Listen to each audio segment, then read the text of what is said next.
Salut tout le monde, une petite vidéo de mon cabinet ici en hypnothérapie.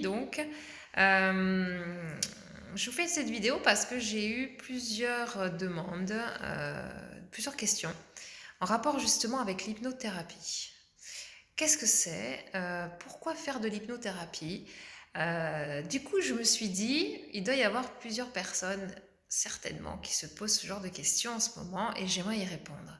Alors pourquoi faire de l'hypnothérapie? Pour plusieurs raisons. Évidemment, je vais vous en parler, je dirais positivement, parce que j'adore ça et parce que ça marche.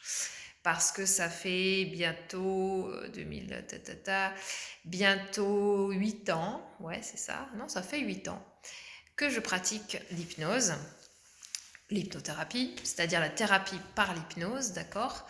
Ce n'est pas tout à fait pareil que l'hypnose de spectacle, même s'il y a des ressemblances.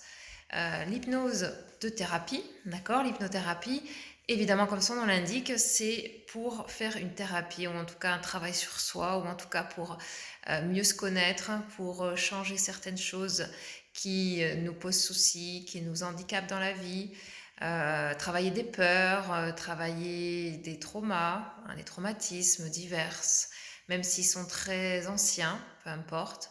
On peut faire énormément de choses, d'accord? L'hypnothérapie, c'est juste un outil et un état, d'accord, comment dirais-je, qui est formidable parce que c'est quasi illimité, les possibilités, c'est immense, d'accord? Sachant que le but de l'hypnothérapie, c'est évidemment la mise en état d'hypnose pour pouvoir accéder à notre inconscient, ce fameux inconscient euh, qu'on a tous, évidemment, on a tous un inconscient, et du coup on a tous un chemin pour y aller, et ce chemin c'est donc l'hypnose. Ok, voilà pourquoi en hypnothérapie tout le monde est hypnotisable, d'accord? Comme je dis souvent, les seules personnes qui ne le sont pas, c'est ceux qui ne le veulent pas, ok? Donc, à partir de ce postulat-là, tout le monde peut faire de l'hypnothérapie, tout le monde a des choses à travailler, tout le monde a parfois ce besoin de se sentir mieux ou, je sais pas, moi, peut-être accablé par des émotions et n'arrive pas à s'en sortir.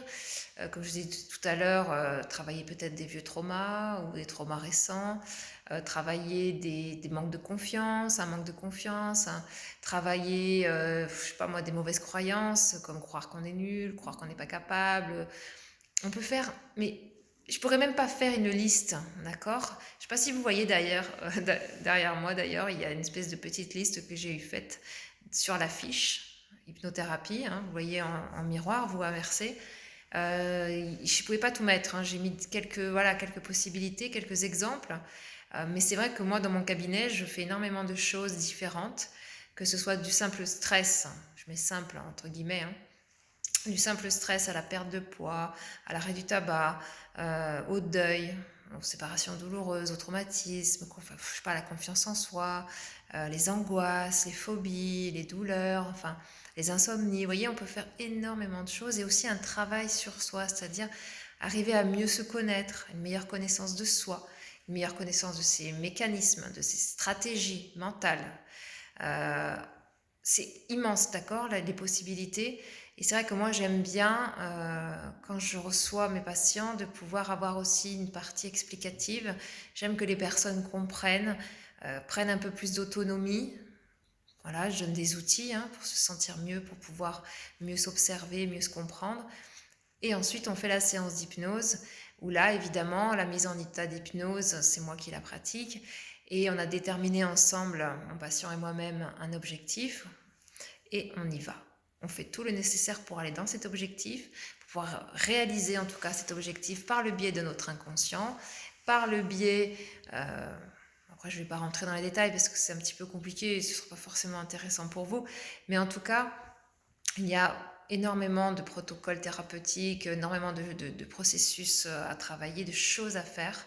Et c'est vrai que si je fais ces vidéos, c'est aussi pour pouvoir ouvrir un petit peu les consciences des gens, pouvoir leur dire que des choses existent, pouvoir les informer que des outils formidables sont à disposition et que c'est tellement dommage de s'en priver, de rester seul à essayer de s'en sortir tout seul, à souffrir, rester dans son coin, à dire ça va passer, ou au contraire à être dans un déni, ne vouloir rien voir hein, jusqu'à arriver à une cata, un burn-out, une dépression sévère. Non, en fait, il y a vraiment, et croyez-moi, l'hypnothérapie, l'hypnose est un des outils, je trouve, les plus puissants. euh, et ce serait vraiment dommage, vraiment, de s'en passer. Donc voilà pourquoi cette petite vidéo, comme ça, spontanément. À quoi sert l'hypnothérapie? Qu'est-ce que ça peut vous apporter? Et franchement, ce serait vraiment très dommage de vous, comment dire, de vous en priver. Et ça peut être très rapide, hein. On peut faire une séance, ça peut suffire sur certaines choses, deux, trois séances. Il n'y a pas besoin d'énormément de séances, hein. C'est ça qui est bien aussi, parce qu'on va directement à la cause. On va directement dans l'inconscient. Et c'est là que 90% de vos problèmes se trouvent. D'accord? Et 90% donc des ressources et des solutions s'y trouvent. Voilà. Bon, je vous laisse là-dessus. C'était vraiment une petite vidéo d'information. Et croyez-moi, ou ne me croyez pas sur parole, comme vous voulez. Mais en tout cas, si ça peut vous donner l'envie d'essayer, de faire cette expérience, et ben j'aurais, voilà, ça aura valu le coup. Voilà. Et bien écoutez, je vous souhaite à tous d'aller le mieux possible et je vous dis à très bientôt. Bye bye.